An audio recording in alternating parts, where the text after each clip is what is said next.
Let's say you work for hours on a story, polishing it, telling it exactly the way you think it should be told. You send it off for publication only to be told it lacks voice. That doesn't feel possible. Maybe it's narrative nonfiction. It's a story about your life, so surely it has voice, right? Or you thought you captured a character's voice well in the story you submitted. What exactly does it mean then if somebody tells you you need more voice in your writing? That's what we'll look at today.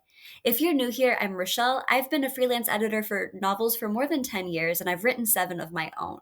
I love helping authors understand more about the nuance of storytelling, from big picture things like structure to the sprinkles on top, like voice, that make your writing pop.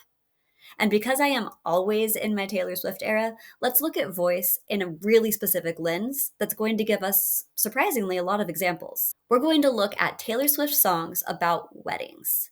By diving into a single topic as explored by a single artist, it will become clear how voice, that which differentiates one character from another, affects your writing. Taylor Swift wrote every song we're going to analyze today, but you'll notice that the characters in each of these songs have different motives, motivations, and things that they care about, even when they're all describing the same event, a wedding.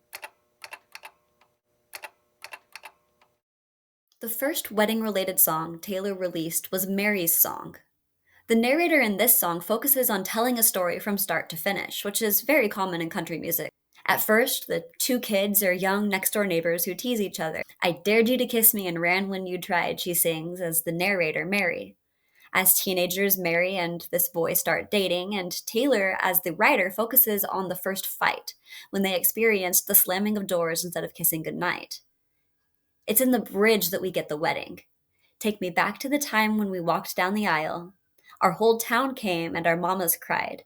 You said I do, and I did too. The focus here is on the town supporting them and on their mother's reactions as they used to tease about how Mary and her now husband would probably end up together. This narrator wants us to remember the whole of her love story, from childhood friends to now a mother who's rocking babies of her own. She's focused on the narrative aspect of their love for one another and how it's changed over the course of the years.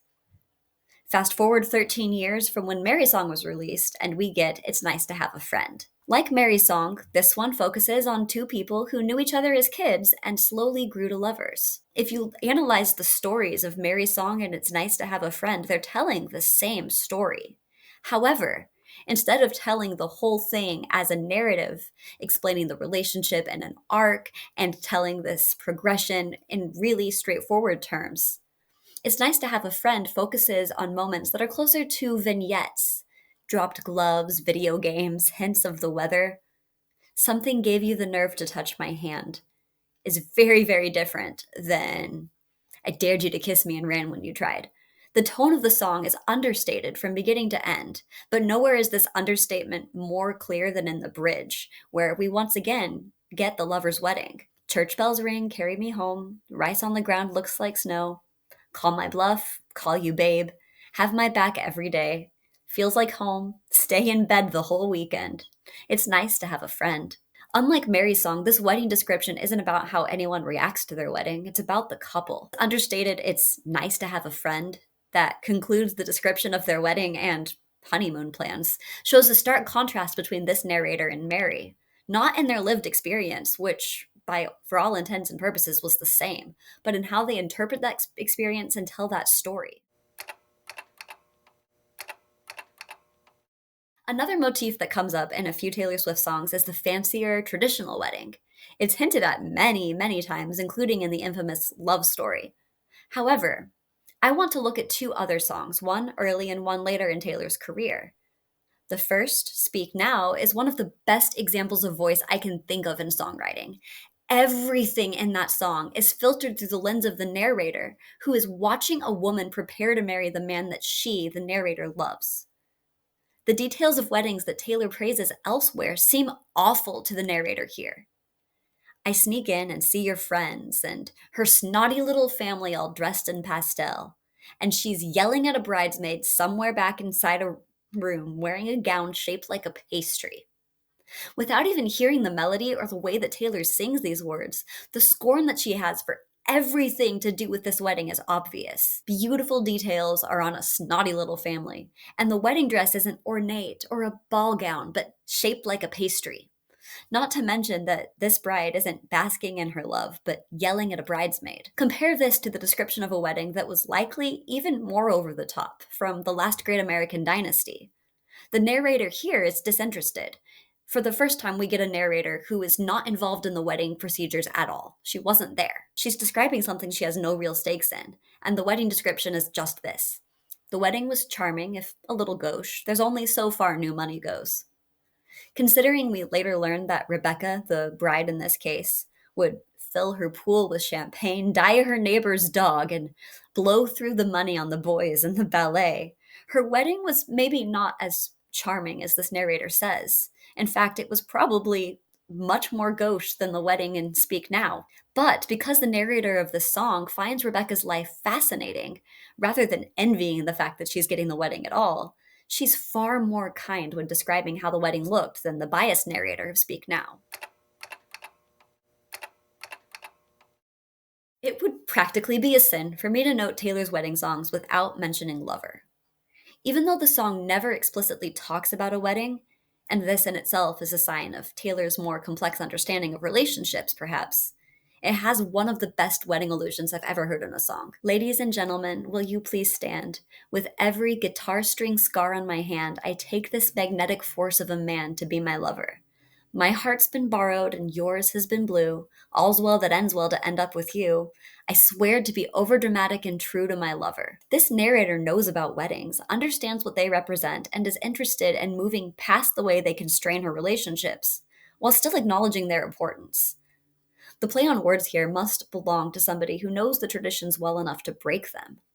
The narrator of Lover is focused on humor, both in her lover and herself, and the understanding that their pasts, blue as they might have been, led them to this moment. Lover doesn't describe this moment of a wedding. Not even here as she plays on traditional American vows and superstitions about weddings. Instead, the focus is on their feelings for one another, and why they're stronger for coming to this moment scarred. From here, we end up at So Long London, where we get, "You swore that you loved me, but where were the clues? I died on the altar waiting for the proof. You sacrificed us to the gods of your bluest days." And I'm just getting color back into my face. The relationship that the narrator had in Lover has ended. And we learned that while she had tried to decide that she didn't need the wedding, she could make these vows without a wedding. She could still say the borrowed and blue and old and new superstitions in Lover. By So Long London, she's like, I died on the altar waiting for the ring. The wedding imagery that permeates Tortured Poets Department shows a narrator that's more jaded but also more hopeful, returning to this childlikeness of wanting to just get a ring from a childhood friend. What then is writing voice? A writing voice is the filter through which the narrator experiences the world around them. A writing voice determines what details are noted, what vocabulary is used, and what emotions are felt. According to the book The Science of Storytelling, there is nothing that we as humans understand about our environment that isn't filtered through what our brains decide to tell us. Of the 40 million different signals, our brain gives us 40. Everything that we see and experience is biased. No two people will have the same experiences of anything, even if they were both there, from a wedding to a dinner party to a concert. Writing voice is using these biases in your writing, elevating something from a recounting to a story. Here are some ideas you can tap into to make your writing voice stronger no matter what it is you're writing. What details does a character notice? What memories do those details trigger? What emotions do those details trigger? What is the lens through which the character interprets someone else's tone? What is the meaning that a character ascribes to someone else's dialogue? What metaphors and similes do a character use that show us what matters to them, what they're good at? One of my favorite assignments that I give the authors that I work with one-on-one is practice and finding a character's bias. I want you to risk something and try this assignment in the comments right now. I'm going to go ahead and post 3 lists on the screen. A list of characters, a list of situations, and the emotions a character is entering the scene with. If you'd like, use a random number generator or pick your favorites and write a short scene or paragraph from the prompts I've provided here. If you want to get even more out of this exercise, complete it twice. Change either the character, the emotional dominoes, or both, but keep the situation and anything objective like dialogue the same. Then think about how the person's interests and emotional dominoes affect the way the scene is described. What can you come up with? How can you use voice in your narrative nonfiction, in your stories, your novels, even in your songs and your poetry to amplify the emotions that are associated with that moment? If you like this content, don't forget to like and subscribe. I will see you next week.